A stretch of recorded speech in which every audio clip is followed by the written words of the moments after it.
Attention, ce film n'est pas un film sur le cyclisme. Merci de votre compréhension. Écoute, on va tester, hein. J'ai rien à perdre. Oh, ça marche!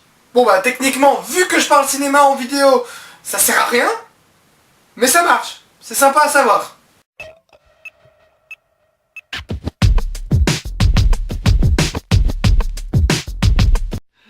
Je te reconnais dans la merde là.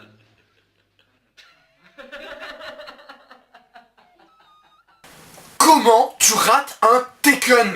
Je sais pas non plus comme si c'était compliqué à faire. Et je pense que la pire idée que tu pouvais avoir, en même temps Luc Besson il a que ça, des mauvaises idées, c'est de confier la réal à un mec comme Olivier Mégaton. Je veux dire, le mec il a fait le Transporteur 3 avec ses courses poursuites en accéléré.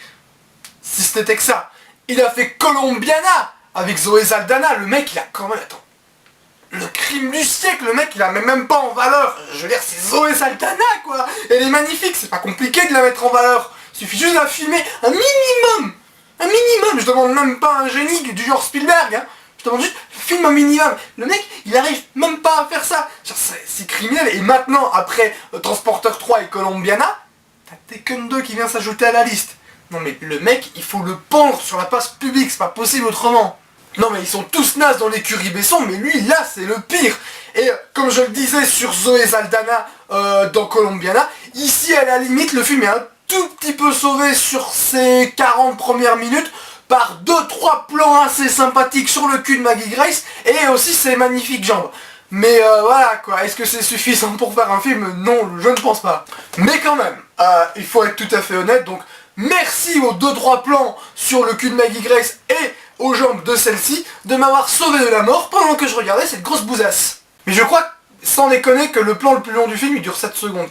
Ces films ils sont surdécoupés, c'est indigeste, mais vraiment quoi. Dès que t'as une scène d'action, c'est absolument illisible. Parce que pour un geste extrêmement simple du genre un coup de couteau, il va te le découper en 5 plans. Et mec, je veux dire, voilà, ça dure même pas 2 secondes quoi. Et tu me le découpes en 5 plans, c'est juste illisible, c'est horrible. Donc quand t'as 2-3 petites scènes, parce qu'il y a quand même 2-3 petites scènes de castagne assez sympas, elles sont pas sympas parce qu'elles sont irregardables. C'est insupportable. T'as envie de te flinguer au bout d'un moment tellement c'est chiant à regarder. Et les scènes d'action, je veux dire, c'est quand même le minimum syndical du Taken, quoi. Le premier Taken, c'est pas une bombe, hein. Faut pas non plus exagérer, hein. Parfois, je lis certains avis sur le film, je dis, les mecs, on n'a pas vu le même film. Mais j'adore le premier Taken. Le premier Taken, il est fun parce qu'il est complètement débile. Pierre Morel fait un travail propre, à défaut de faire un bon travail. Mais, enfin, je veux dire, le film, je veux dire, vraiment, quoi. Comparé à ça, mais il est fun. C'est raciste à la limite du fascisme, c'est complètement débile et ça va au bout de sa connerie. Mais quand je te dis au bout de sa connerie, c'est quand même assez hallucinant jusqu'où ils peuvent aller. Je veux dire, prends un exemple très simple. À un moment dans le film, t'as un type qui aide Liam Neeson et en fait tu découvres que c'est un traître qui travaille avec, je sais même plus si c'est albanais je crois, bref, dès qu'il y a un albanais à Paris, c'est bien simple, c'est un méchant, hein. Pas tous les albanais de Paris sont fait tuer dans le film, c'est-à-dire à quel point c'est... Mais donc il va chez son pote, qui est censé être son pote, mais il découvre qu'en fait c'est pas vraiment son pote, il le trahit, et là donc il se retrouve avec la femme et l'enfant de son pote traître. Et là la femme elle est innocente, mais le mec il sort son gun, il tire dans la jambe de la meuf, et lui bah maintenant tu vas parler, je bute ta femme.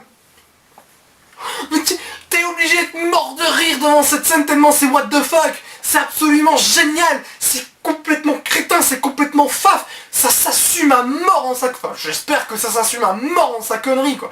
C'est génial, c'est jouissif à mort quoi. Et là où le premier est sans limite dans sa connerie, c'est ultra violent, ici on en a rien à foutre. Exemple avec une scène, à un moment ils te font une sorte de GPS à base de grenades. C'est tout pourri. Je veux dire, dans l'idée, c'est fun, ça pourrait être drôle si c'était amené correctement, etc. Mais dans le contexte, c'est juste tout pourri, c'est jamais drôle. C'est juste une idée de merde de plus dans le film. Alors que, logiquement, c'est quand même le genre de truc, tu dis, attends, pour se repérer, je sais plus où ils sont d'ailleurs, j'ai déjà oublié.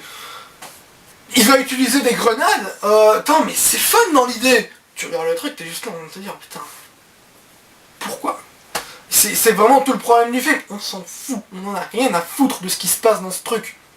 Le seul truc qui est vraiment raccord dans les deux films, c'est la première demi-heure. Parce que la première demi-heure, c'est vraiment le truc, t'en as rien à foutre, c'est la vie de famille, etc. T'as envie de dire, les mecs, faites pas un effort d'essayer de nous raconter une histoire, d'essayer de construire psychologiquement vos personnages, parce que ça marche pas. Donc ça, pour les deux, ils sont plutôt raccords. Sauf que dans le premier, au bout de la demi-heure, Liam Neeson, il arrive à Paris et il commence à tuer tout le monde. Et là, c'est fun. Dans le deuxième, ben, on s'en branle complètement, c'est mou de la bite. Ce qui est compliqué de se branler quand c'est mou de la bite. C'était l'idée intelligente, voilà, si vous êtes mou de la bite, ne vous branlez pas, parce que ça sert à rien, vous essayez de vous durcir, prenez du Viagra, je ne sais pas, j'essaie de vous aider. Bref, qu'est-ce que je racontais? Oui, c'est mou de la bite, on n'a rien à foutre et il se passe que dalle, c'est chiant comme la mort ce truc. Et encore, hein, le coup des grenades GPS là, parce que le concept du film, c'est quand même que ce coup-ci, c'est pas la fille qui se fait kidnapper, mais Liam Neeson et son ex-femme, Famke Janssen, qui devrait arrêter de faire des bessonneries. Donc là t'as envie de dire ok, il va se faire kidnapper, ça va être chiant comme la mort, puisque qu'est-ce qu'il va foutre quoi? Est-ce que c'est Maggie Grace qui va aller foutre des coups de tatane? Moi je l'aime bien Maggie Grace, tu vois, mais est-ce qu'elle est vraiment capable de faire ça? Bah la réponse est non, évidemment, parce que Liam Neeson se fait kidnapper pendant quoi? Genre 15 minutes, et puis il s'échappe et il commence à buter tout le monde. Alors t'as envie de dire bah oui, c'est logique, tu vois, il se fait kidnapper pendant 15 minutes pour faire genre, parce qu'après tout, c'était le concept du film.